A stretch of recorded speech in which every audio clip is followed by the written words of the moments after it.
በጣም በሚያስገርም ሁኔታ አንዳንድ ሰዎች እንደው ሰው ይታዘበኛልም አይሉ ሰው ይገረምብኛልም አይሉ ሰው ምን ይለኛልም አይሉ ሁሉን ቢናገሩት ሆድ ባዶ ይቀራል እንዲሉ አበው ለሆነውም ላልሆነውም እንቶ ፈንቶ መልስ ከመስጠት መቆጠብ የሚለውን መርህ የማስቀድም በሆነም ውይይት መቀመጣችን እየታወቀ ከዚህ በተቃራኒ የግል ፍላጎትህን ለማሟላት ወደየአካባቢዎቹ ተጉዘህ በሐሰት መርዝ ስትረጭ እንዳልነበር የረሳን መስሎ ይህ ሁሉ የውሸት ናዳ ምን ይሉታል? ትናንትናቸውን በሙሉ ጥፋት አድርገው ዛሬ ያሉበት አካል ሽታዬ እንዲላቸው ለማድረግ ነው የሚጣጣሩት። በዚህ መሃል ግን ትዝብት ላይ እየወደቁ 179 የሚሆኑ ሰራተኞች ላይ እርምጃ ተወስዷል። አመራሮችንም ይጨምራል። ሲስተም መፈጠሩ በሲስተም ለመከላከል መሞከሩ እንዳለ ሆኖ ሲስተሙን የመቆጣጠር እድል ያላቸው አካላትም እጃቸውን ከሌብነት እንዲሰበሰቡ ለማድረግ ተከታትሎ እርምጃ እየወሰደ መሆኑ የከተማ አስተዳደሩን ያስመሰግናል።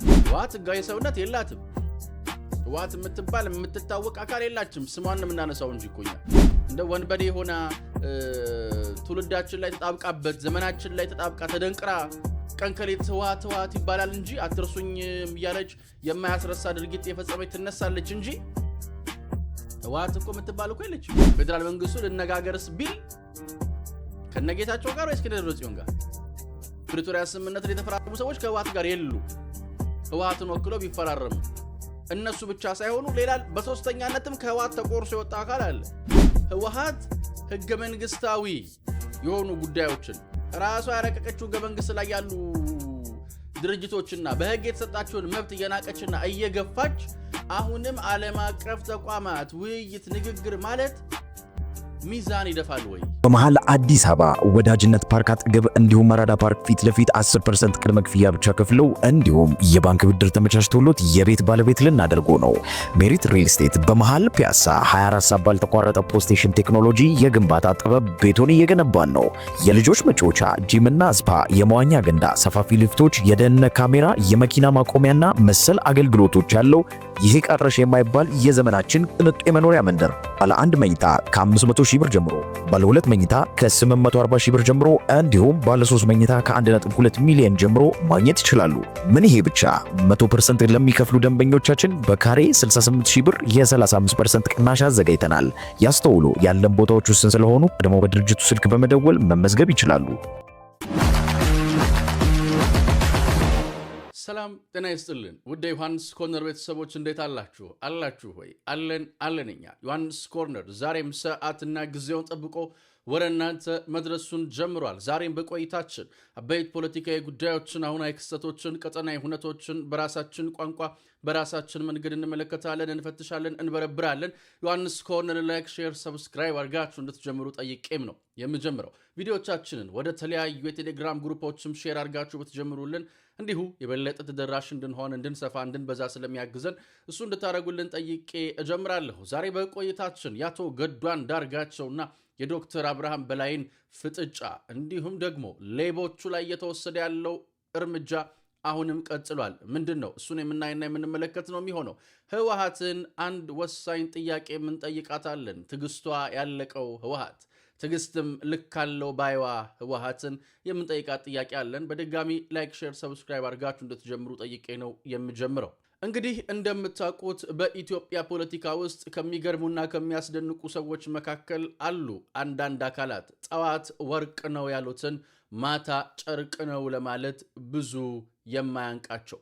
ከነዛ ውስጥ አቶ ገዱ አንዳርጋቸው አንዱ ናቸው። አቶ ገዱ አንዳርጋቸው ከፌደራል መንግስቱ ጋር ልዩነት ውስጥ ገብቻለሁ፣ ከለውጡ ጀልባ ላይ ወርጃለሁ ካሉ በኋላ በጣም በሚያስገርም ሁኔታ ራሳቸው የነበሩባቸውን ጉዳዮች ጭምር ሲተቹ ሲያጥላሉ፣ እሳቸው ከምንም እንደሌሉበት አድርገው ነገሩን ጥፋት አድርገው የሌላው እንደሆነ አድርገው ለመናገር ሲሞክሩ እንመለከታቸዋለን። ከሰሞኑም ልክ እንደዛ አይነት መሰል ንግግርን ሲያደርጉ ነበር። ግን ለዚህ ተግባራቸው ለዚህ አካሄዳቸው ቁርጥ ያለ በጣም ደስ የሚል መልስ ከዶክተር አብርሃም በላይ ተሰጥቷቸዋል። ዶክተር አብርሃም በላይ በጣም ወሳኝ ምላሽ ነው የሰጧቸው፣ በጽሁፍ ነው የሰጧቸው። እንደሚከተለው በድምጽ አዘጋጅተንላቸዋል። ተከታትለነው እንመለስ። ሁሉን ቢናገሩት ሆድ ባዶ ይቀራል እንዲሉ አበው ለሆነውም ላልሆነውም እንቶ ፈንቶ መልስ ከመስጠት መቆጠብ የሚለውን መርህ የማስቀድም በሆንም ሰሞኑ አቶ ገዱ ባሰጡት ቃለ መጠይቅ ሰምቼ ግን ሐሳቤን ላካፍል ወደድኩ። ቅድመ ሐሳብ የህብረትን ዋጋ በጋራ የመሆንን ልዕልና በጫካ ምሳሌ ካቀረበው የዓለማየሁ ዋሴ ጫካ መጽሐፍ ውስጥ እነዝሆን አንጀትና ግንዳሞቹ በሥራና በባህሪያቸው የተጠሩት እጽዋት ከሰሞኑ የአቶ ገዱ ልጅ ቴዎድሮስ ጸጋይና አቶ ልደቱ ቃለ መጠይቅ ትኩረቴን ሳበ።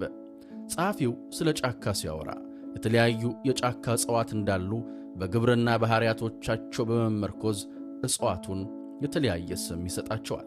ትንሽ ትልቁን ዛፍ ለአደጋ የሚጥሉ አለቅጥ ሰፍተው ስፍራ ያልበቃቸው መሬት በቃኝ የማይሉ ግንዳሞች ይላቸዋል። በአንጻሩ የተባለውን ከተባለበት አውድና መጠን እያወጡ በሌላ ጊዜ ደግሞ ያልተባለውን እየፈጠሩ ጫካውን ከዳር እስከ ዳር በሐሜትና በጥላቻ በወሬና በነገር እንዲሞላና ሌሎችም ሐረጋት በሐሜቱና ዝንጠላው እንዲዋደዱ የሚተጉ እነዝሆን አንጀት ሲል ሰይሟል።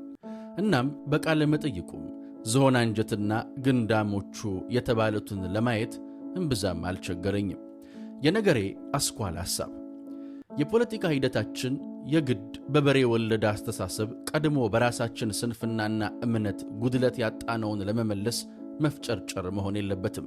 የትም አያደርስም ከመላላጥ ውጪ ትዝብት ከማስቀረት በቀር። እየተባላን ያጣነውን ይመልስልናል ብለን ባሰብንበት መንገድ ሁሉ መፍጨርጨር አያስፈልገንም።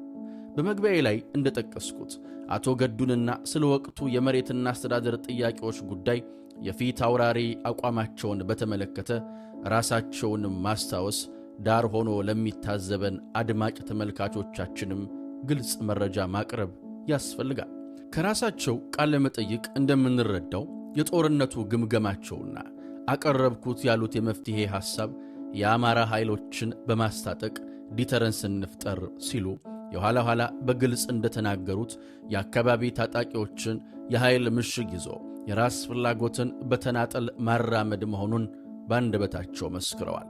እንዲህ ያለውን ሲሰማ ክህደት፣ ውሸት፣ እምነት ጉድለት፣ ዕድሜም ደረጃም አይመርጡም እንዴ ያስብላል። በሽማግሌ ሲስተዋል ደግሞ ይበልጥ ያስከፋል። አይጠበቅማ። ስለሆነም የሰዎችን የሞራል ውድቀት ልክ ማጣት ምሳሌ እንዲሆኑ ለቀጣይ ትውልድም እንደ ማስተማሪያ እንዲያገለግል ውሸትን በማጋለጥ ሰንዶ ማስቀመጥ ያስፈልጋል። የመጣውን ለውጥ በዋና ተዋናይነት መርቻለሁ ብሎ ከሚገልጸው የመንግሥትን በጣም ከፍተኛ የኃላፊነት እርከን ላይ የነበረና እስከ ጡረታ ዕድሜው ከመራ ሰው ይህንን አልነበርኩበትም አይነት ሰማይ ተቀዶ ሲሰፋ ነበርኩ እንዳለችው ጦጢት ጋር ያስደምማል። የህወሓት ከፍተኛ ጥፋትና ሽለላ የፈጠረው የትግራይ ጦርነት ሲታወስም በየመድረኩ የጦርነት ጎሳሚ፣ የጦር ፊት አውራሪ ሆነ ስታቆራራ ኖረህ አሁን በሌላ ቨርዥን መከሰት ምን ለማትረፍ ነው? በዚህ የሕግ ማስከበር ዘመቻ አሳቦ የአካባቢ ሽሚያ፣ የማንነት ጥያቄ ተገን በማድረግ የሚደረግ ማናቸውም የመሬት ይዞታዎችን ከሕጋዊ መንገድ ውጪ በጉልበት መውሰድ አግባብነት እንደሌለው ውይይት መቀመጣችን እየታወቀ ከዚህ በተቃራኒ የግል ፍላጎትህን ለማሟላት ወደ የአካባቢዎቹ ተጉዘህ በሐሰት መርዝ ስትረጭ እንዳልነበር የረሳን መስሎህ ይህ ሁሉ የውሸት ናዳ ምን ይሉታል? በሦስተኛው ጦርነት ጊዜ መሪዎች ወደ ግንባር በመሄድ ለመሥዋዕትነት ሲወስኑ ያንተ የተሸናፊነት ሐሳብና የተግባር ምላሽ ምን እንደነበር አልተዘነጋም። በዛው ቅስፈትም የህወሓት ሰራዊት ወደ ትግራይ ከመለስን በኋላ ለማቆም ስንወስን ግፋ ብለው የምን ማቆም ነው ብለህ በድፍረት ስትናገር እንዳልነበር ጻድቅ መስለህ መቅረብ ማንን ለማታለል ነው? ለማንኛውም ውሸት በእግሩ ሲሄድ ይመስላል ከሚያስብል ክህደትና ውሸት ራስን ማጽዳት ለሰማያዊው ቤትም ይጠቅማልና ቆም ብሎ ማሰብ ተገቢ ነው። እውነት ምን አገላብጦ ቢሸፋፍኗት መገለጧ አይቀሬ ነው። ዝነኛው ድምፃዊ ኪሮስ ኃይለመስቀል ሁሉን መራአይ መቀናይ መቀናይ ያለው እንዲህ አይነቱም የክህደትና የውሸት ጥግ ለመስማትም ለማየትም ነውና እውነትም መቆየት ጥሩ ነው። እንግዲህ እንደሰማችኋቸው ነው ዶክተር አብርሃም በላይ በጣም ወሳኝ በሆነ ደስ በሚል የቋንቋ አገላለጽ ነው የገለጿቸው።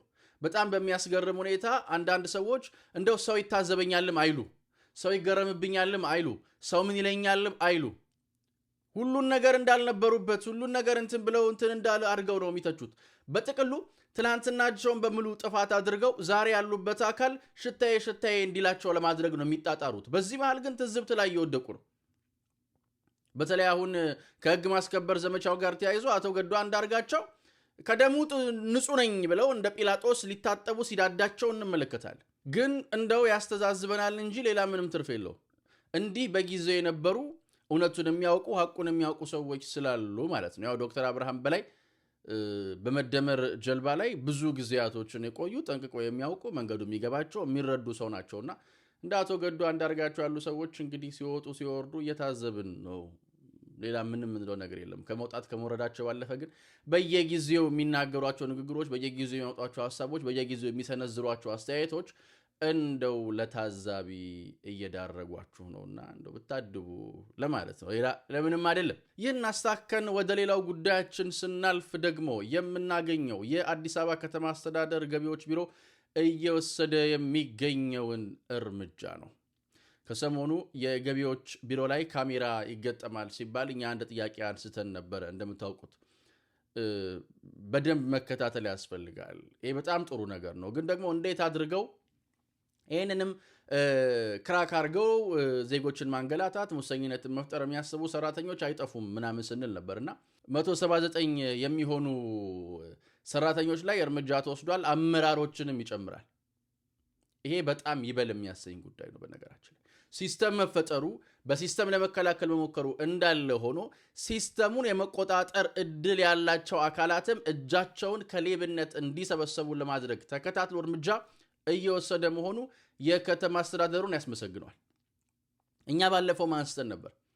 አሁን ይሄ ሲመጣ ሌላ ሐሳብ ይዘው ሊመጡ ይችላሉ። አሁን ይሄ ሲፈጠር ሌላ ደግሞ መንገድ ፈልፍለው እንዳይመጡ መጠንቀቅ ያስፈልጋል። ምክንያቱም ሰዎቹ አርፈው እንደማይቀመጡ ስለሚታወቅ ነው እኛ ያንን ሐሳብ የሰነዘር። በቃ በሌብነት ውስጥ በብልሹ አሰራር ውስጥ የተዘፈቀ አካል አያርፍም። ሌላ ዘዴ ይዘይዳል። እሱ በታማኝነት የሚሰራውን ዜጎችን ለማገልገል የሚለፋውን ሰራተኛም ያልተገባ ስም ያሰጣል። ስለዚህ ከመሃል ነጥሮ በማውጣት ህዝብና መንግስትን ለማቃቃር ምክንያት እየሆኑ ያሉትን ሌባና ብልሹ አሰራርነትን የሚያነግሱ ሰራተኞችን እርምጃ መውሰዱ በጣም አሪፍ ነው። የአዲስ አበባ ከተማ አስተዳደር የዜጎቹን ልብ አዳምጦ የነዋሪውን ቅሬታ ሰምቶ አመራሮቹ ላይ እርምጃ መውሰድ መጀመሩም በእርግጥ የሚያስመሰግነው ጉዳይ ነው። በደንብ የሚያስመሰግነው ጉዳይ ነው። ይሄ መሰመር ያለበት ጉዳይ ነው። በደንብ ነው እርምጃ መውሰድ ያለበት። ከሰሞኑ ጠቅላይ ሚኒስትሩም ሲያነሷቸው የነበሩ ሐሳቦች ነበሩ። ከዲጂታል ኢትዮጵያ ጋር ተያይዞ አይደለም በርካታ ሌብነትን ለመከላከል በርካታ ዘዴዎች የተዘየዱ ነው። አሁንም እንደዚህ እየተከታተሉ ከቴክኖሎጂ ጋር የመቆጣጠር እድልም ኖሯቸው እሱንም እንትን ለማለት የሚሞክሩ አካላት እርምጃ መውሰድ በጣም ጥሩ ነው። የዜጎችንም ቅሬታ አድምጦ እንዲህ አይነት ምላሽ መስጠት የሚያስመሰግን ነውና ሌባ ይመነጠራታል፣ ሌባ ይበቃዋል ነው ነገርየው። ከሰሞኑ የተወሰደ ያለው እርምጃና ይበል የሚያሰኝ ነው ለማለት ነው። በመሃል አዲስ አበባ ወዳጅነት ፓርክ አጠገብ እንዲሁም መራዳ ፓርክ ፊት ለፊት 10% ቅድመ ክፍያ ብቻ ከፍለው እንዲሁም የባንክ ብድር ተመቻችቶሎት የቤት ባለቤት ልናደርጉ ነው።